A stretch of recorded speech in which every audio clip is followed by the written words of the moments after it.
Isang mapagpalang araw sa bawat isa. Ang ating pag-aaralan ngayon ay pinamagatang mamili ka, blessing or curse.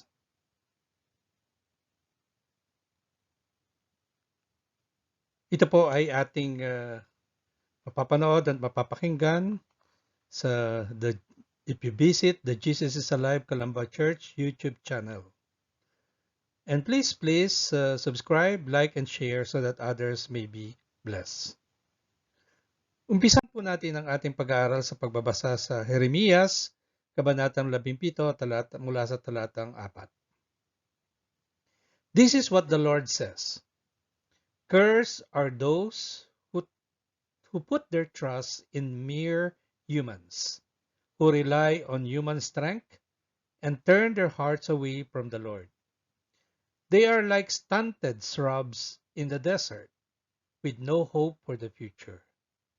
They will live in the barren wilderness, in an uninhabited salty land. But, look at that word but. Ibig sabihin, contrasted siya. But blessed are those who trust in the Lord and have made the Lord their hope and confidence. They are like trees planted along a river bank with roots that reach deep into the water. Such trees are not bothered by the heat or worried by long months of drought. Their leaves stay green and they never stop producing fruit. They never stop producing fruit. Okay, basahin po natin sa Tagalog. Ganito ang sabi ng Panginoon, sumpain ang tao na nagtitiwala sa tao at sa ginagawang kalakasan ang laman. At ang puso ay lumalayo sa Panginoon. Yan pala ang basis ng pagsumpa kapag tayo ay nagtiwala sa tao at ginawa nating kalakasan ng ating sariling laman. At ang puso ay lumalayo sa Panginoon. Sapagkat siya'y magiging gaya ng kugon sa ilang at hindi makakakita ng anumang mabuting darating. Siya'y maninirahan sa mga tuyong dako sa ilang, sa lupang maalat at hindi tinatahanan. Mapalad ang tao na nagtitiwala sa Panginoon at ang pag-asa ay ang Panginoon. Ito daw ang taong pinagpala. Yung nagtitiwala sa Panginoon at ang pag-asa ay sa Panginoon. Sapagkat siya'y magiging tulad sa punong kahoy na itinanim sa tabi ng tubig at gumagapang ang mga ugat sa tabi ng batis. At hindi natatakot kapag dumating ang init, sapagkat ang mga dahon nito ay nananatiling sariwa at hindi mababalisa sa taon ng pagkatuyo, sapagkat hindi ito tumitigil sa pamumunga. Hindi ito tumitigil sa pamumunga. Tayo sa madaling pumikit at manalangin. Panginoon, salamat po sa iyong dakilang pag-ibig sa amin. Hayaan mo nga o Diyos sa aming pag-aaral ngayong umaga, kami po ay iyong pagpalain at naway dumating ang iyong salita na may kapangyarihan sa bawat puso at isipan ng bawat isa. Salamat Panginoon sa iyong salita. Ito pong aming panalangin na may pasasalamat sa pangalan ni Jesus. Amen. Amen. Okay. Itong pagtitiwala o trust, actually mayroong isang classic verse regarding trust. At dito sinasum up yung teaching sa Bible about trust. Ito po yung makikita natin sa Proverbs 3 verse 5. Ano pong sabi doon? Trust in the Lord with all your heart and lean not on your own understanding. Pagkatiwalaan mo daw ang Panginoon ng iyong buong puso at huwag kang manangan sa iyong pag-iisip. So pag-aralan po natin. So Proverbs 3:5 sums up that the Bible's teaching on trust. Una, it is the Lord in whom we are to trust, not ourselves or our plans, and certainly not the world's wisdom and devices. Ang Panginoon ang dapat nating pagtiwalaan, hindi ang ating mga sarili o ang ating mga plano. Hindi rin ang ating karunungan at mga bagay sa mundo. Second, we trust in the Lord because He and He alone is truly trustworthy. Siya at siya lang ang pwede nating pagkatiwalaan sapagkat siya ay mapagkakatiwalaan. His word is trustworthy. Psalm 93 verse 5, din natin yan babasahin. Psalm 111 verse 7, Titus 1:9. His nature is faithful and true, Deuteronomy 7:9. His plans for us are perfect and purposeful. So nagtitiwala tayo sa Panginoon dahil siya at siya lamang ang tunay na mapagkakatiwalaan. Ang kanyang salita ay mapagkakatiwalaan, sabi sa Psalm 93 verse 5. Ang kanyang salita ay mapagkakatiwalaan. Ang kanyang likas o nature na pagkatao ay tapat at totoo. Ang kanyang mga plano para sa atin ay ganap o perfect at kanyang papangyarihin. Ito'y magaganap. Pangatlo, because of God's nature, we are to trust Him with all our hearts, committing every aspect of our lives to Him in complete confidence. Dahil sa likas na katangian ng Diyos, dapat tayong magtiwala sa Kanya. Paano? Ng buong puso. At ating ipagkatiwala ang ating buong buhay sa Kanya ng may lubos na tiwala. And lastly, number 4. We are not to trust in ourselves or other people. Why? Because our understanding is temporal, finite, and tainted by our sin natures. Trusting in ourselves is like walking confidently across a rotten wooden bridge over a deep crater thousands of feet deep. Disaster inevitably follows. Hindi tayo dapat magtiwala sa ating mga sarili o sa ibang tao. Why? Bakit? Dahil ang ating pangunawa ay panandalian lamang, temporary. May katapusan. At may bahid ng ating mga kasalanan. Ang pagtitiwala sa ating sarili ay parang paglalakad ng may kumpiyansa sa isang bulok na tulay na yari sa kahoy na ang babagsakan mo ay napakalalim at siguradong naghihintay sa iyo ang kamatayan. So yan, mga kapatid, ang ibig sabihin ng pagtitiwala sa Panginoon. Merong kang pagpapala na tatanggapin kapag ikaw ay nagtiwala sa Panginoon. At meron din mga kapahamakan na nag-iintay sa iyo kapag ikaw ay hindi nagtiwala sa Panginoon o nagtiwala ka sa tao o sa iyong sarili. Now, let's go back to our text in Jeremiah. Dito, nabanggit dito yung two kinds of people. Ano yung una? Those who trust in human beings.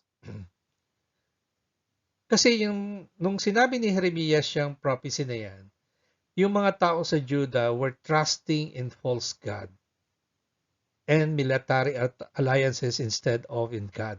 Thus, they were unfruitful. Second, those who trust in the Lord.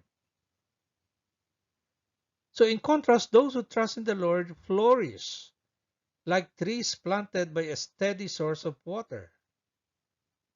Makikita natin yan doon sa mga awit sa Psalm chapter 1, no? Verses 1 to 3. Basahin natin. Blessed is the man who walks not in the counsel of the ungodly, nor stands in the path of sinners, nor sits in the seat of the scornful. But his delight is in the law of the Lord, and in his law he meditates day and night. He shall be like a tree planted by the rivers of water, that brings forth its fruits in its season, whose leaf also shall not wither, and whatever he does shall prosper. Anong sabi sa Tagalog ng verse 3? Siya ay gaya ng isang punong kahoy na itinanim sa tabi ng agos ng tubig na nagbubunga sa kanyang kapanahunan, ang kanyang dahon na may hindi nalalanta sa lahat ng kanyang ginagawa ay nagtatagumpay siya. Hallelujah! So in times of trouble, those who trust in human beings will be poor and spiritually weak. So they will have no strength to draw on. Sa panahon ng kagipitan, yaong mga nagtitiwala sa mga tao ay magiging mahirap at mahina sa spiritual, kaya hindi sila magkakaroon ng lakas na magpatuloy pa. But those who trust in the Lord will have abundant strength, not only for their own needs but also for the needs of others. Ngunit yaong mga nagtitiwala sa Panginoon ay magkakaroon ng saganang lakas, hindi lamang para sa kanilang sariling mga pangangailangan, kundi maging sa mga pangangailangan din ng iba. Ang tanong, nakatira ka ba sa isang walang kabuluhang tagtuyot? O ikaw, tulad ng isang puno, nakatanim ka ba sa tabi ng tubig? May lakas kung dumating man ang krisis? Accept God's blessings on you and ask Him to help you bear fruit. Tanggapin mo ang pagpapala ng Panginoon para sa iyo at hilingin mo sa Kanya na tulungan ka maging mabunga. Amen. Kaya ang tanong, anong uri ng pagpapala ang nais mo? To bless? Too blessed to be cursed, say it. Too blessed to be cursed. Higit na pinagpala, hindi kayang sumpain. Pag-aaralan natin po yung story ni Balak. Si Balak, the king of Moab, who hired Balaam, the prophet, to curse the children of Israel. Balaam had it in his heart to do exactly that, but God would not allow it. So basahin po natin ang Numbers chapter 23 mula po sa verses 1 to 9. Ito po ay yung verse chapters 23 and 24. Ito po yung encounter ni Balaam, the sorcerer or the prophet, kay King Balak. At meron pong 4 na encounter sila. So ang unang encounter ni Balaam ay nasa 23 verses 1, starting from verse 1. Sinabi ni Balaam, ipagtayo mo ako rito ng 7 dambana at ipaganda mo ako ng 7 toro at 7 lalaking tupa. Ginawa nga ni Balak ang sinabi ni Balaam. Sina Balak at Balaam ay naghandog sa bawat dambana ng 1 toro at 1 lalaking tupa. Sinabi ni Balaam kay Balak, tumayo ka sa tabi ng iyong handog na sinusunog at ako'y aalis. Baka sakaling pumarito ang Panginoon upang salubungin ako at anumang bagay na kanyang ipakita sa akin ay sasabihin ko sa iyo. Siya'y dumating sa isang dakong mataas na walang tanim. At sinalubong ng Diyos si Balaam at sinabi sa kanya, aking inihanda ang 7 dambana at inihandog ang 1 toro at 1 lalaking tupa para sa bawat dambana. Nilagyan ng Panginoon ng salita ang bibig ni Balaam at sinabi, bumalik ka kay Balak at ganito ang iyong sabihin. Siya'y bumalik kay Balak at nakatayo sa tabi ng kanyang handog na sinusunog kasama ang lahat ng mga pinuno ng Moab. At binikas ni Balaam ang kanyang talinghaga at sinasabi, mula sa Aram ay dinala ako rito ni Balak, na hari ng Moab, mula sa mga bundok ng silangan. Pumarito ka, sumpain mo para sa akin ang Jacob. Pumarito ka, laitin mo ang Israel. Paano ko susumpain ang hindi sinumpa ng Diyos? At paano ko lalaitin ang hindi nilait ng Panginoon? Sapagkat mula sa tuktok ng mga bundok ay nakikita ko siya, at mula sa mga burol ay akin siyang natatanaw. Narito, siya'y isang bayang naninirahang mag-isa at hindi binibilang ang sarili sa gitna ng mga bansa. Verse 10. Sino makakabilang ng mga alabok ng Jacob o ng bilang ng ikaapat na bahagi ng Israel? Mamamatay nawa ako ng kamatayan ng matuwid at ang aking wakas ay maging tulad nawa ng sa kanya. At sinabi ni Balak kay Balaam, anong ginawa mo sa akin? Isinama kita upang sumpain mo ang aking mga kaaway, ngunit narito, wala kang ginawa kundi pagpalain sila. Actually, hindi naman kaaway ng nila Balak ang mga Israelita eh. Kasi nagbigay ng Israel na hindi sila gagambalain. Pero ganun pa man, natakot pa rin si Haring Balak kasi nalaman niya ang nangyari sa Egypt kung paanong kumilos ang Panginoon dito sa mga Israelita. Kaya gusto niya na si Balaam ay sumpain itong bayan ng Israel. Pero anong ginawa ni Balaam? Kaya sabi ni Balak sa kanya, anong ginawa mo sa akin? Isinama kita upang sumpain mo ang aking mga kaaway, ngunit narito wala kang ginawa kundi pagpalain sila. Siya'y sumagot, hindi ba nararapat na aking maingat na sabihin ang inilagay ng Panginoon sa bibig ko? Ito na yung ikalawang talinghaga ni Balaam. Sinabi sa kanya ni Balak, ipinapakiusap ko sa iyo na sumama ka sa akin sa ibang lugar, kung saan mo sila makikita. Ang makikita mo lamang ay ang pinakamalapit sa kanila at hindi mo sila makikitang lahat at sumpain mo sila para sa akin mula roon. Ang tanong, hindi naman nadala si King Balak na imbis na sumpain yung kanyang hinire na propeta na si Balaam, ang Israelita ay pinagpala pa. Pero ngayon nakikiusap siya, sumama ka sa akin sa ibang lugar.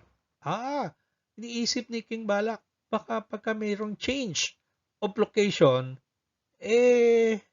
okay, pagpapalain. Parang ganyan yung mga nag-OFW, no? Mahirap sa Pilipinas, kaya siguro kapag nabago ang lugar, mayroong pagpapalang nag-iintay para doon. Okay, pero kung hindi yon ang kalooban ng Panginoon, maaring yung pagpunta mo doon ay ikapahamak mo. Maraming napapahamak, di ba? Na pinagbibintangan ng kanilang amo o nire-rape ng amo o kaya napapatay o yung bang iba-iba ang pangyayari doon sa mga OFWs. At ano nangyayari sa mga iniwan nilang pamilya dito sa Pilipinas?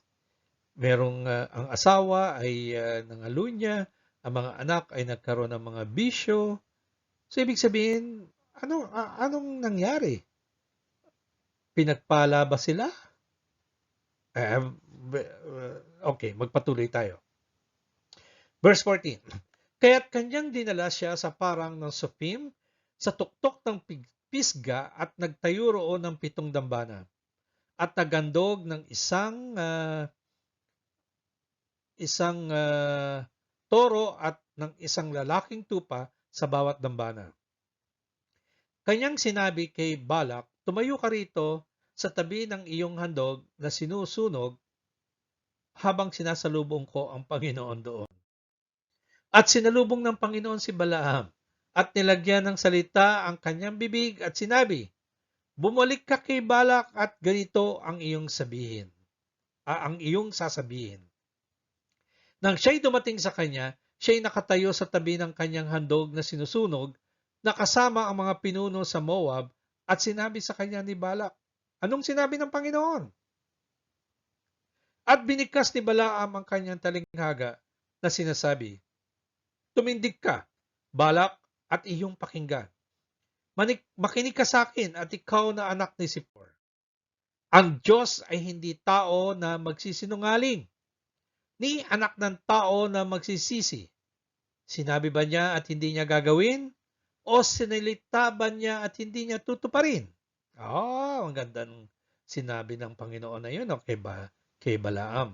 Sabi niya, Ang Diyos ay hindi tao na magsisinungaling. Ang tao sinungaling. Ang Diyos hindi. Ni anak ng tao na magsisisi. Sapagkat lahat ng sinasabi ng Panginoon at ginagawa niya ay perpekto. Walang pagsisisi. Sinabi ba niya na hindi niya gagawin? Kung anong sabihin ng Panginoon, mangyayari. O sinalita ba niya na hindi niya tutuparin? God fulfills His promises. Verse 20. Ako'y tumanggap ng utos na magbigay ng pagpapala. Kanyang pinagpala at hindi ko na mababago yun. Behold, I have received a command to bless. English, no? He has blessed, and I cannot reverse it. Wow! Palakpakan natin ang Panginoon doon. Hallelujah! Ang sinasabi ng Panginoon, kapag ikaw ay pinagpala, hindi na pwedeng mabago pa yan. Nasa iyo na yung pagpapala. That is what it meant to be blessed. To bless cannot be cursed. Ibig sabihin, kapag nasa iyo na yung pagpapala, it cannot be reversed anymore. It's there with you. Verse 21, wala siyang nakitang kasamaan sa loob ni wala siyang nakitang kasamaan sa Israel. Ang Panginoon nilang Diyos ay kasama nila at ang sigaw ng hari ay nasa gitna nila. Ang Diyos ang naglalabas sa kanila sa Ehipto, siya'y may lakas na gaya ng mabangis na toro. Tunay na walang engkanto laban sa Jacob, ni panghuhula laban sa Israel. Ngayon sasabihin tungkol sa Jacob at sa anghel, sa Israel, anong ginawa ng Diyos? Itong sinasabi dito na dahil walang magic power, no? Kaya pwedeng sabihin, anong ginawa ng Panginoon? Hallelujah! Amazing! Parang ganon. Verse 24, tignan mo, ang bayan ay tumindig na parang isang babaeng leon at parang isang leon na itinataas ang sarili. Siya'y hindi mahihiga hanggang sa makakain ng biktima at makainom ng dugo ng napatay. Verse 25, sinabi ni Balak kay Balaam, huwag mo silang sumpain ipagpalain. Ngunit si Balaam ay sumagot at nagsabi kay Balak, di ba sinabi ko sa iyo, ang lahat ng sinasalita ng Panginoon ay siya kong nararapat gawin? Kaya't sinabi ni Balak kay Balaam, halika ngayon, isasama kita sa ibang lugar. Marahil ay matutuwa ang Diyos na iyong sumpain sila para sa akin mula roon. Change of place again, Verse 28, at isinama ni Balak si Balaam sa tuktok ng Peor na nasa gawing itaas ng ilang. Sinabi ni Balaam kay Balak, ipagtayo mo ako rito ng 7 dambana at ipaganda mo ako rito ng 7 toro at 7 lalaking tupa. At ginawa ni Balak ang sinabi ni Balaam at nagandog ng 1 toro at 1 lalaking tupa sa bawat dambana. So sa halip na mag-alay ng hain sa mga lokal na Diyos na karaniwang sinasamba ni Balak, diba may mga Diyos-Diyosan yan si King Balak Inutusan niya si Balaam. Si Balak na mag-alay ng mga handog na susunugin sa Panginoon, ang Diyos ng Israel. Si Balak at marahil kahit si Balaam ay sinisikap na pahalagahan ang Panginoon sa isang handog upang makuha ang gusto niya bilang kapalit. Isang sumpa laban sa mga tao ng Diyos. Sa Ingles, parang Balak and perhaps even Balaam was trying to appease the Lord with an offering to get what he wanted in return. A curse against God's people. Para bang itong gagawin ni Balak at ni Balaam parang they will do something good for the Lord. He was trying to appease the Lord with an offering to get what he wanted in return. Para bang merong silang offering na ginagawa, yung mga toro, mga ganon, pero merong kapalit. Ano yung kapalit? Sumpain ang tao ng Diyos, ang Israelita. Okay. So we do something similar when we attempt to give something to God. What? What is that? An extra offering, a service project, more time spent in devotion to try to get what we want from Him. Para bang ah, nilalangisan natin ng Panginoon. Gumagawa tayo ng mabuti at sasabihin natin sa Panginoon, Panginoon, sige na, gagawin ko lahat ito. Pero ipagkaloob mo naman yung gusto ko. Bigay mo naman yung desire ng puso ko. So gumagawa tayo ng isang bagay na katulad ng pagtatangka nating magbigay ng isang bagay sa Diyos, isang dagdag na handog, proyektong paglilingkod, gagawin ko to Panginoon. Basta magmi-minister ako dito, mas maraming oras na ginugugol sa mga devotion para sikaping makuha ang gusto natin mula sa Kanya. Mga kapatid, ang Panginoon ay hindi mabibili ng ating mga handog o na mabubuting gawa o na anumang pag-aalay. I'll repeat, God cannot be bought with our offerings, with our good works, or with our sacrificial actions. At itong gusto ko sabihin sa bawat isa. Ang Panginoon ay hindi natin pwedeng manipulahin na gumawa ng anumang bagay para sa ating kapakanan upang kanyang labanan ang kanyang kalooban. God cannot be manipulated into doing anything for us against His will. Parang gusto nating maisahan ng Panginoon, gagawa tayo ng mga bagay-bagay para maisahan natin, manipula natin. Para ba yung sinasabi, ay kaya kong paikutin ng Panginoon sa aking mga palad. Parang di ba ganyan yung minsan yung mga anak, no? Kaya nilang paikutin ng kanilang magulang sa kanilang mga palad. Nagsisinungaling sila, kung ano-anong ginagawang dahilan, kung ano-anong mga kasinungalingan. At naniniwala naman yung magulang. Isa na nga ang istorya na nalaman ko. Kwento ng isang tatay sa akin. Itong tatay na ito parang disappointed sa anak. Siya ay nagtatrabaho sa isang shipping company. So, parang seaman siya. So, nagtatrabaho siya at yung panganay niya gusto niya talaga mapagtapos. So, pinapag-aral. At itong anak ay binording house pa niya para mapalapit do sa school. Tapos yung anak, araw-araw nakasuot ng puti kasi nga seaman din. Ang gusto niya, maging katulad siya ng tatay niya. So seaman, araw-araw pumapasok at araw-araw naka-uniforme. Pero sa 2 taon na araw-araw naka-uniforme, hindi naman pala pumapasok. Naglalakwatsa lang. At may baong ibang damit na kapag alis na ng bahay, magpapalit ng damit para magawa niya kung ano yung gusto niyang gawin. And syempre, magkakaroon ng accounting. At ang ama ay bumalik mula sa trabaho, mula sa pagsisiman. At tinanong yung anak kung anong year na. Malapit na pala matapos yung anak ko. Parang tuwan-tuwa siya na makakatapos ng anak niya. Aba, nalaman ng ama na hindi pala pumapasok. Kung ikaw yung magulang, anong mararamdaman mo? Will you be disappointed just like that father? Diba ang sakit-sakit sa kalooban noon? Na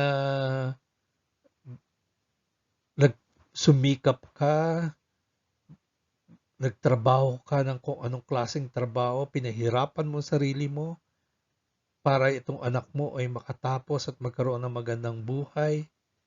Pero ito ang isusukli sa iyo. Sa galit ng ama, sabi niya, bahala ka na sa buhay mo. hindi na kita susustentuhan o tutulungan pa. So, akala nung anak, parang he can manipulate his father.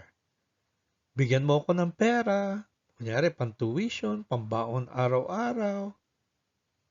Yung pala, ginagawa yung gusto niya. Hindi yung gusto ng magulang na makatapos siya. Nakalulungkot, di ba ho? Kaya nga, pero sa Panginoon, kung gagawin natin, he cannot be manipulated. Hallelujah! At dito, di ba, sabi dito, at dinala ni Balaam sa ibang lugar. Dinala ni Balak si Balaam sa ibang lugar, no? Balak took Balaam to several places to try to entice him to curse the Israelites. So dinala ni Balak si Balaam sa ilang lugar para subukang tuksuhin siyang isumpa ang mga Israelita. He thought a change of scenery might help change Balaam's mind. Naisip niya na maaaring makatulong ang pagbabago ng tanawin sa isipan ni Balaam. But changing locations won't change God's will. And Balaam seemed aware of this.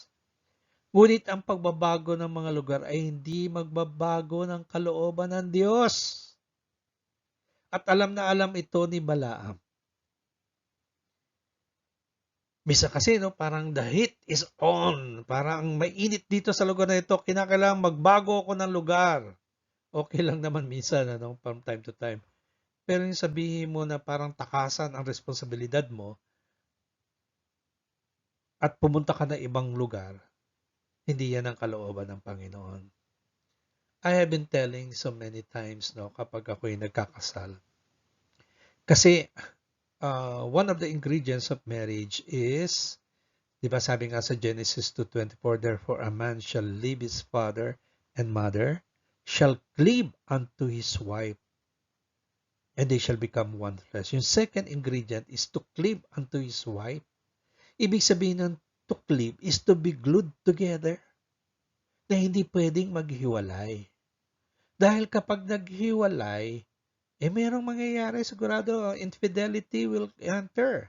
Yung hindi pagiging tapat ay papasok. Kaya ilang pamilya ang nawasak dahil sa ganyang kondisyon. Okay lang siguro kung kasama yung asawa o ang buong pamilya sa kanyang pagtatrabaho sa ibang bansa. Pero ang iwanan mo, syempre ikaw nag-iisa ka doon, meron kang pangangailangan. So, ang kalooban ng Panginoon is to be glued together. So, changing location won't change God's will.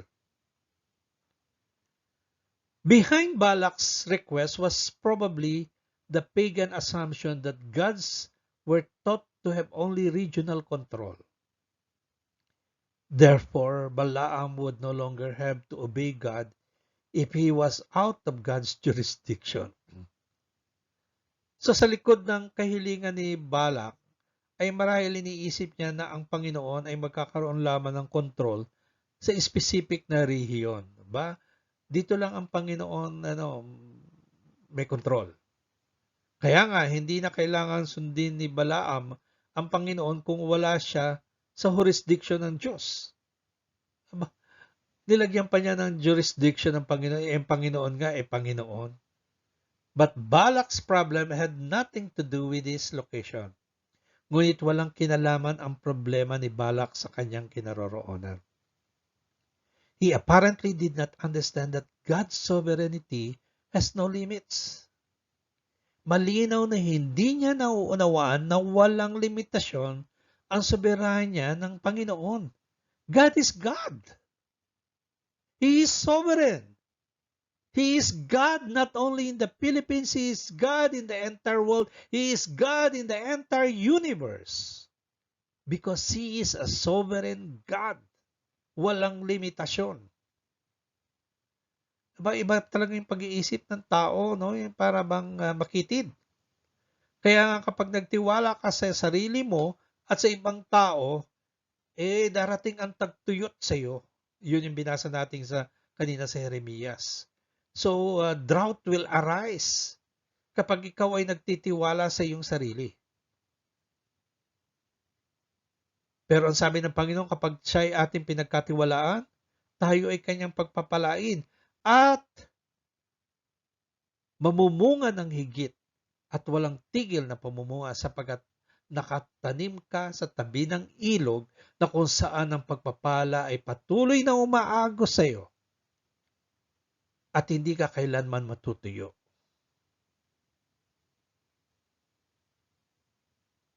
So Balak's problem would stay with him regardless of where he took Balaam. Kahit saan niya dalhin si Balaam,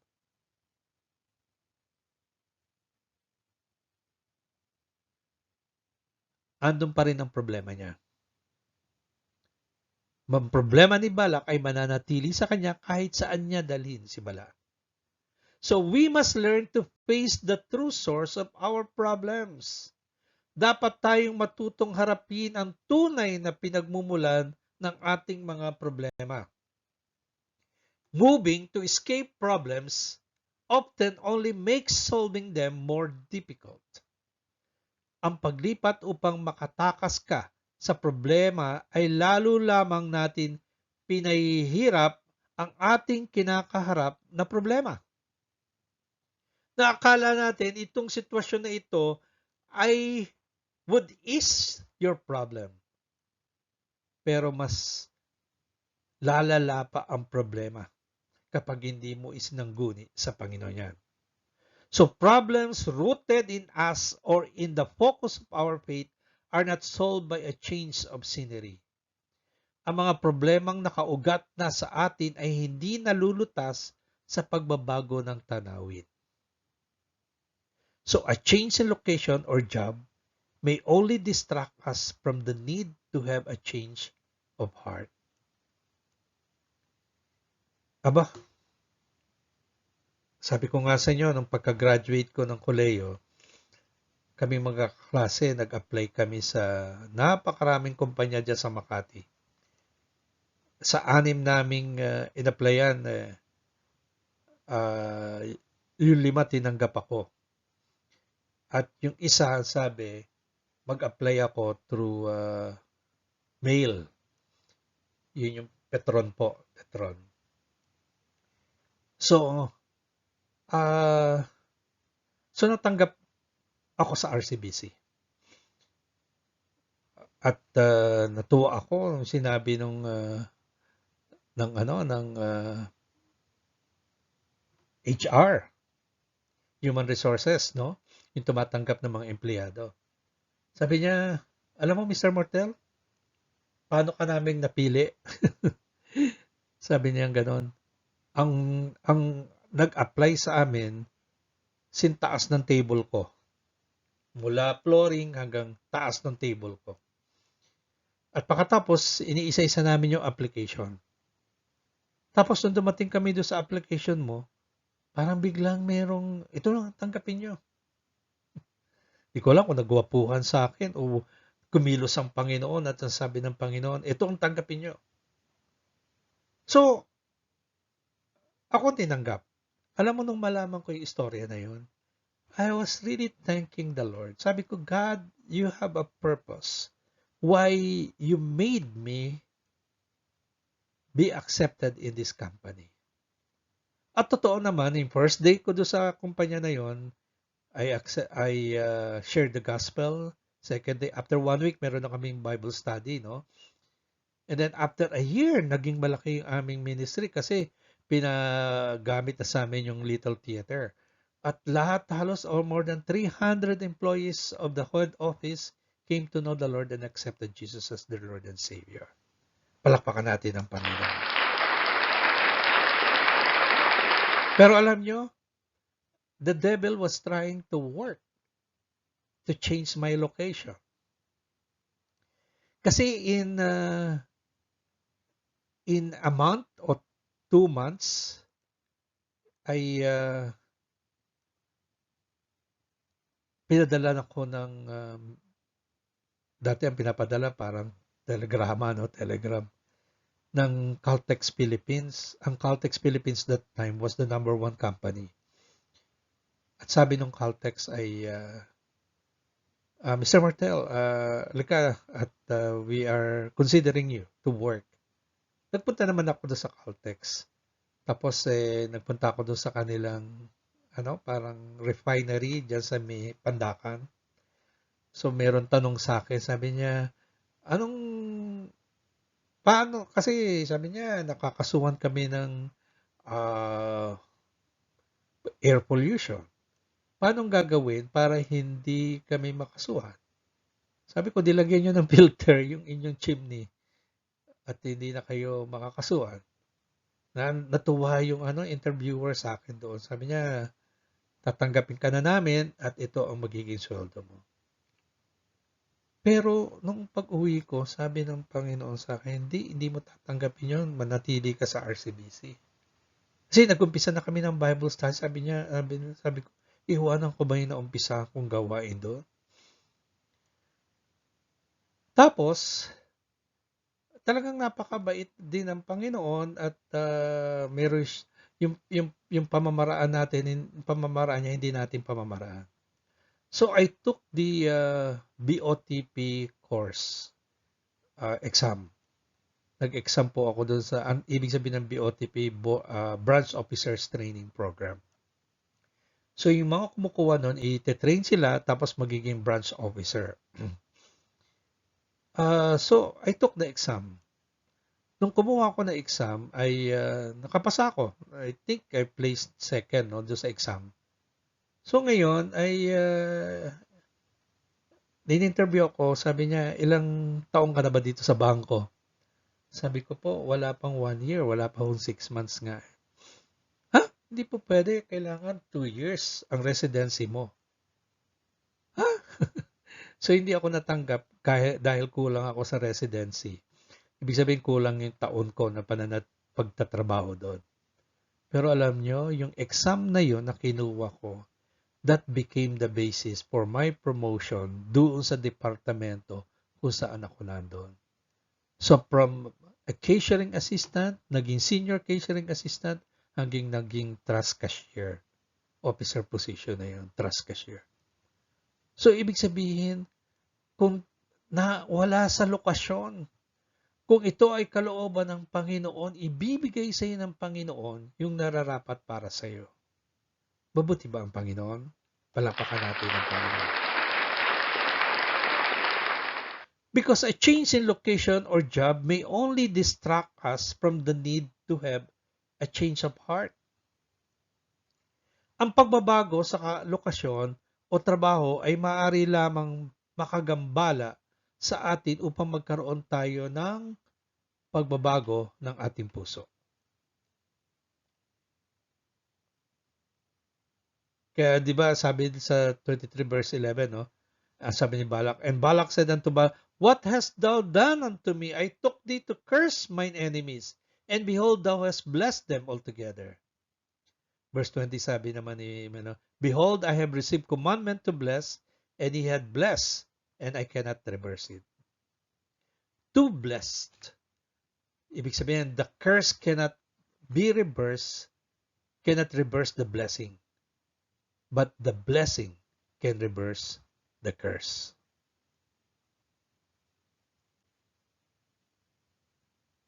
Kaya, ang sabi dun sa Deuteronomy 23 verse 5, nevertheless, the Lord thy God would not hearken unto Balaam, but the Lord thy God turned the curse into blessing unto thee, because the Lord thy God loved thee. So the Lord thy God loves you today, my friend, and if you take him at his word, he will turn your circumstances around you. You are too blessed to be cursed. Mahal ka ng Panginoon, kaibigan ko. At kung susunod ka sa kanyang mga salita, babaguhin niya kung anuman ang pinagdaraanan mo. Napakapalad mo upang tumanggap ng sumpa. Bumangon ka sa pangalan ni Jesus. Now, tingnan natin naman yung Numbers 24. Hindi na natin babasahin po yung kabuuan nito, kasi meron siyang 25 verses. Pero kukuha lang tayo kasi ito yung ikatlong talinghaga ni Balaam. Ito yung ikatlo ng verse 1. Na makita ni Balaam na ikinatuwa ng Panginoon na pagpalain ng Israel, hindi siya pumunta na gaya ng una upang maghanap ng tanda, kundi kanyang iniharap ang kanyang muka sa dakong ilang. Itinaas ni Balaam ang kanyang paningin at kanyang nakita ang Israel na nagkakampo ayon sa kanilang mga lipi at ang Espiritu ng Diyos ay dumating sa kanya. Napakahalaga nitong verse 2 na ito. Mamaya ipapaliwanag ko sa inyo. Ang grabe itong pinakita ng Panginoon kay Balaam. No? Pinakita niya yung paano nagkakampo ang lipi ng Israel. Kaya ang sabi doon, at ang Espiritu ng Diyos ay dumating sa kanya. Okay, verse 10 to 12, ang sabi doon. Ang galit ni Balak ay nagningas laban kay Balaam. Isinuntok ni Balak ang kanyang mga kamay at sinabi kay Balaam, tinawag kita upang iyong sumpain ang aking mga kaaway, ngunit binasbasan mo sila ng 3 ulit.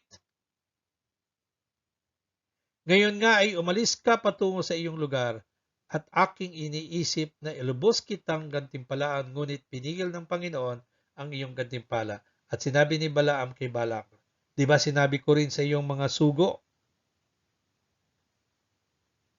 Pero tingnan nyo yung sagot ni Balaam sa verse 13.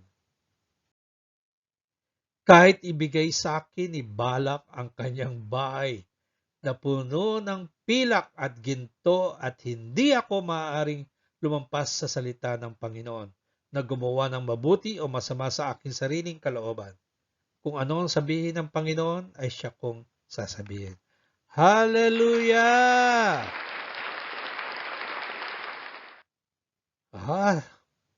From this time, parang hindi na mabibili si Balaam, ano.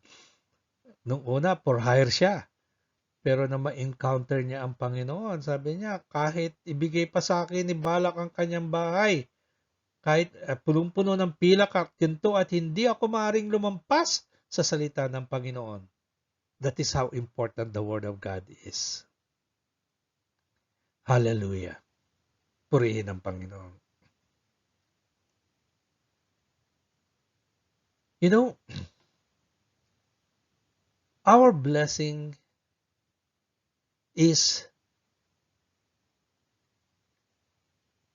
cannot be reversed.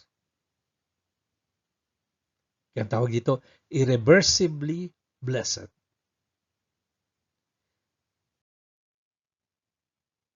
Tingnan natin ang verse 20. Ano sabi doon? Behold, I have received a command to bless. He has blessed, and I cannot reverse it. In the book of Numbers, chapter 22 to 24, Balak, the king of the Moabites, hired the sorcerer, this is conclusion already, hired the sorcerer Balaam to put a curse on Israel. Balaam tried to curse Israel, but instead, a blessing came out of his mouth. Instead of cursing Israel, as he was hired to do, this is what the Lord put in Balaam's mouth. Ano sabi sa verse 19 to 21? God is not a man that he should lie, nor a son of man that he should repent. He has said, and will he not do? Or has he spoken, and will he not make it good? Behold, I have received a command to bless. He has blessed, and I cannot reverse it. The Lord has not observed iniquity in Jacob, nor has he seen wickedness in Israel. The Lord his God is with him, and the shout of king is among them. Diba, makasalanan si Jacob, pero sabi ng Panginoon, has not observed iniquity in Jacob, nor has he seen wickedness in Israel. Balaam could not reverse the blessing. When God blesses you, you are irreversibly blessed. Kaya anong sabi sa verse 21? Ay He, the Lord, has not observed iniquity in Jacob, nor has he seen wickedness in Israel. Tanong, was Jacob totally without sin? Wala bang pagkakasala si Jacob? Was there no sin in all of Israel? Hindi ba nagkasala Israel? Di ba ang daming kasalanan ng Israel? Was everybody in the whole encampment perfect? Jacob was not a perfect, sinless man. Meron siyang kasalanan. There had to be.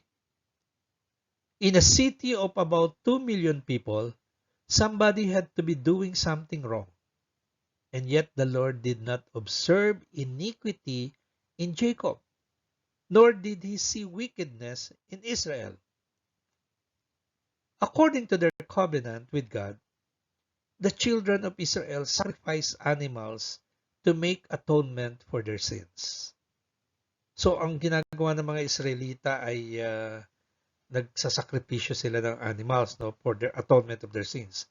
So their sins were covered by the blood of the animals they had sacrificed, so God saw the blood and not their sins. So ganyan ang ginagawa ng mga Israelita before. So nag-o-offer sila ng mga sakripisyo, ng mga hayop, at yung dugo ng hayop na yon bilang paglilinis sa kanilang pagkakasala. Kaya ano nangyari? Yung kasalanan nila ay natatakban na ngayon ng dugo ng hayop na sinakripisyo. So ano makikita ng Diyos? Ang dugo, hindi ang kanilang kasalanan. Under the Old Covenant, the Israelites enjoyed a temporal covering through the animal sacrifices. Pero para sa atin, according to the New Covenant, the atonement and payment for all of our sins by Jesus Christ is eternal. Sa bagong tipan, yung ginawa ni Jesus doon sa krus ng Kalbaryo, kung saan ang dugo niya nung siya'y sinibat sa tagiliran, itong dugo na nabubo sa kanyang tagiliran, yan ang naglinis sa lahat ng ating kasalanan. So kung yung sa Old Testament, yung sakripisyo na gawa nila using the animals to cover their sins, ang ginawa ni Jesus, siya ang nag-cover sa ating mga kasalanan ng kanyang dugo. Because of Jesus, the Father does not see your sin. And as a born-again believer, you are in Christ, and the Father sees Jesus when He looks at you. Kaya anong sabi sa 1 John 3, 5 and 6? And you know that He was manifested to take away our sins, and in Him there is no sin. Whoever abides in Him does not sin.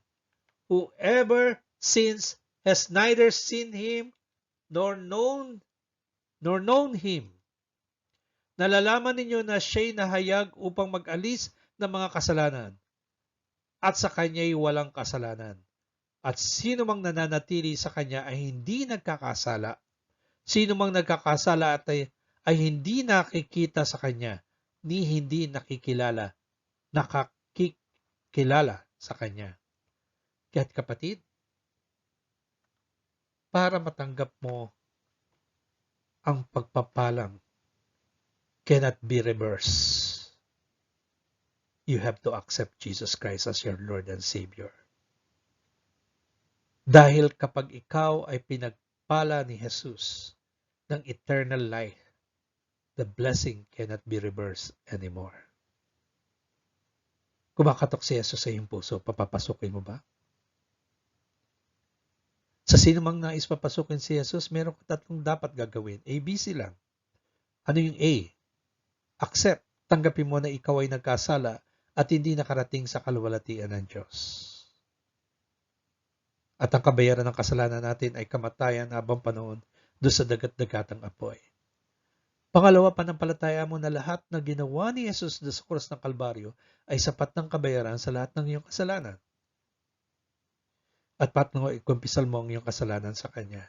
At ikumpisal mo rin na siya ang Panginoon na tagapagligtas ng iyong buhay. Kumakatok si Jesus sa iyong puso, papapasukin mo ba? Sa sino mang nais papasukin si Jesus sa kanyang puso, sabihin mo ang panalangin ito ng taimtim. Pikit mo ang iyong mga mata at sabihin mo ang panalangin ito. Panginoong Yesus, salamat po sa iyong dakilang pag-ibig sa akin.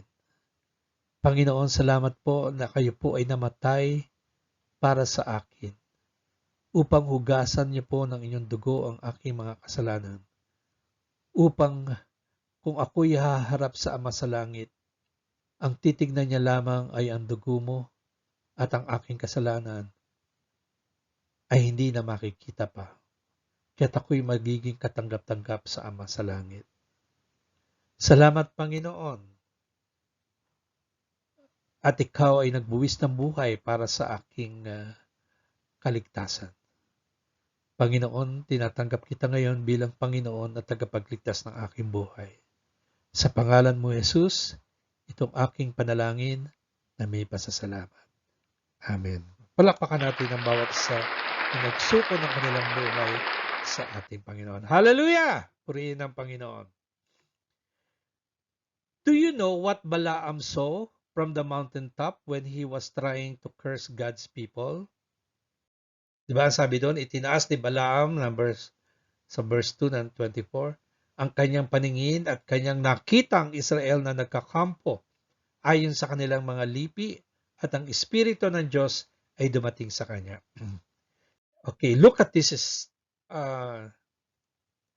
illustration. Anong nakikita niyong form? It's a form of cross. At yung 12 tribes ay divided into 4 sections. Merong nasa north, sa east, sa west, sa south. Okay? So the Bible gives very specific details on how the 12 tribes of Israel set up their encampment and the number of people in each tribe. Makikita po natin yan sa Numbers chapter 2 verses 2 to 32. So the way the Lord instructed them to set up camp was in a giant cross. Korting krus. Kita nyo, korting krus? We read the spiritual significance of the cross was not revealed yet to Israel, but even though they did not know it, the power of the cross was over them. Hallelujah! Hallelujah! So Jesus was there already. Hallelujah! So we read the camp of Judah. Tingnan niyo yung camp ni Judah, no? Nasa baba. Comprising Judah, Issachar, and Zebulun. On the eastern side of the encampment is the largest camp among them. Ibig sabihin, pinakamalaking kampo to. And you can see from the illustration that it forms the longer bottom extension of the cross. There are no insignificant details in the Bible. Everything points to the person of Jesus. Isn't this amazing? Hallelujah! So as Balaam was trying to curse God's people, he was looking at a giant cross.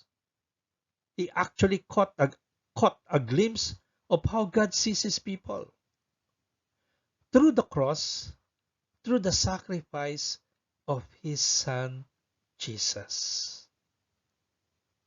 Kaya those who have accepted Jesus as their personal Lord and Savior are blessed.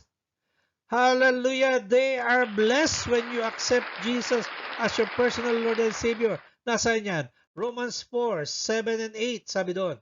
Blessed are those whose lawless deeds are forgiven and whose sins are covered. Blessed is the man to whom the Lord shall not impute sin. Mapapalad ang mga pinatatawad sa kanilang mga masasamang gawa at ang mga tinakban ang kanilang mga kasalanan. Tinakpan ang kanilang mga kasalanan whose sins are covered. Mapalad ang tao na hindi ibinibilang laban sa kanya ng Panginoon ang kasalanan. So in Christ, our lawless deeds are covered by the cross of Calvary and by the blood of Jesus, and our sins are not counted as sin. And when the Father looks at us, As with the children of Israel, he observes no iniquity, and he sees no wickedness, and he sees the cross, and he sees us in Christ, perfect, righteous, and without stain. No man and no devil can reverse what God has blessed, because you are irreversibly blessed. Hallelujah! You are irreversibly blessed. Praise the Lord. Hallelujah. Thank you, Jesus. You are so good. Let us pray.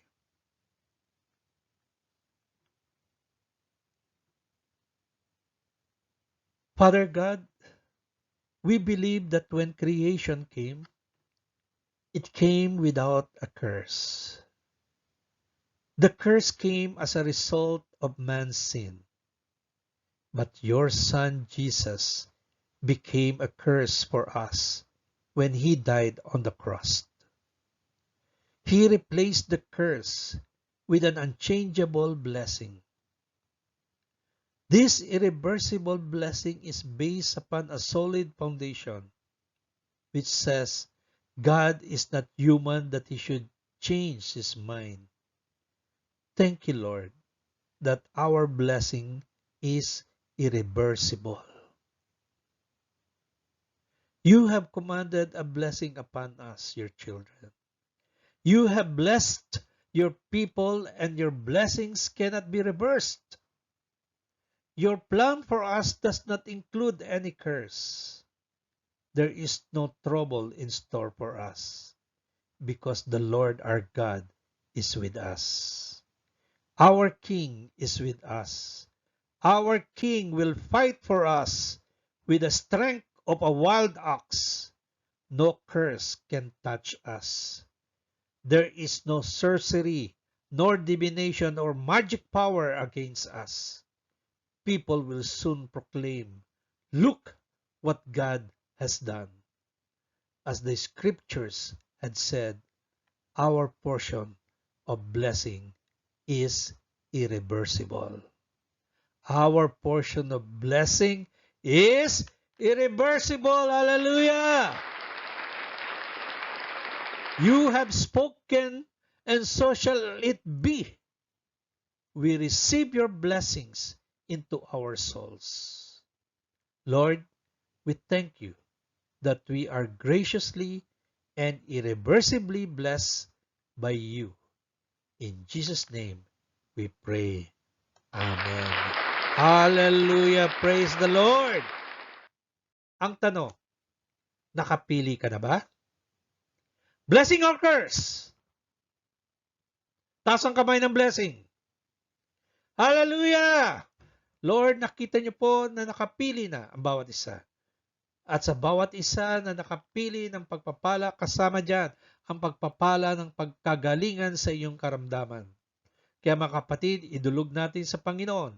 Ano mang karamdaman ang iyong pinagdadaanan ngayon, kayang-kaya ng ating Panginoon na pagalingin ka sa iyong kalagayan ngayon.